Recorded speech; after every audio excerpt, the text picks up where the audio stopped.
Ինչպես ասում են, սատանան դիվահարվում է խաչից, որոշ քպայականներն էլ ինձանից ու իմ աննազգանու լսելու ցնց էլ կրակ կլինի։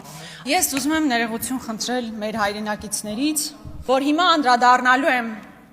ինձ վերաբերող հարցերի, որովհետև այս հարթակը մեր ժողովրդի խնդիրները բարձրաձայնելու մասին է եւ ոչ թե անձնական հարցեր քննարկելու, բայց եւ այնպես այս իշխանության ներկայացուցիչները հավանաբար օգտվում են իմ պարկեշտությունից անձնական հարցեր չքննարկելու եւ շահարկում են իմ անձի հետ կապված բազմաթիվ հարցեր։ Հիմա Տիկին Հակոբյան, նախ ես իսկապես բարեկամաբար ուզում եմ ասել, որ ազգային ժողովը կիսաբաց լուսամուտների սրահը չի։ Այստեղ հատկապես այս ամբիոնից բառերը պետքա ճիշտ ընտրել եւ ազգային ժողովում ճիշտ բառապաշարով հաղորդակցվենք միմյանց հետ եւ ժողովրդի հետ։ Սա առաջինը։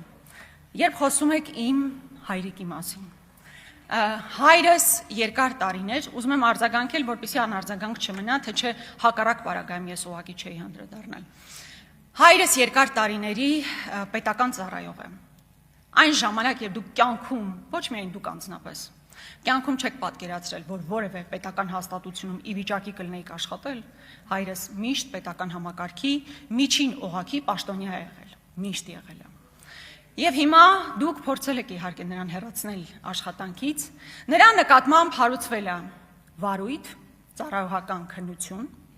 որպեսզի ինձ ինչ-որ ձև ցավացնեք։ Ավելին, ես նորից ներողություն եմ խնդրում նման մանրամասնությունների համար։ Հայրս սրտի վիրահատություն կրած, նոր ստենդավորված, տարել բերել են ինչա մի հատ նկատողություն տան։ Հետո այդ նկատողությամբ գնացել ենք դատարան եւ շահել ենք դատը։ Հա ինչ։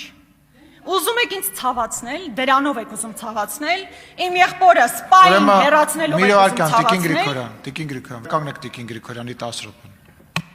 Շնորհակալ եմ։ Ես ուզում եմ ձեզ ասել, որ այդ քայլերով ինձ ցավացնել ուղղակի անհնար է։ Ինձ ցավացնում էր Արցախի ու ցավացնում է Արցախի կորուստը, հազարավոր տղեկի կորուստը, ձեզ թվում է ինձ անձնապես ցավացնելով հարց եք լուծում, բայց չեք տեսնում տարիներ շարունակ իմ նկատմամբ ինչ անում եք, նույն ձևի կռիվը տալիս եմ։ Տիկին Հակոբյան, երբ ինձ դիմում եք ասում եք այ ձեր հայրը եւ այլն, այո, իմ քաղաքական դիրքորոշման պատճառով իմ եղբորը հանել եք աշխատանքից, հորս նկատմամբ անասելի անհասկանալի պրոցեսներ եք սկսել, իսկ դուք իշխանության ներկայացուցիչ լինելով, ըստ մամուլի տեղեկությունների, ձեր ազգուտակին եք տեղավորել ազգային ժողովում։ Հասկանում եք տարբերությունը, հասկանում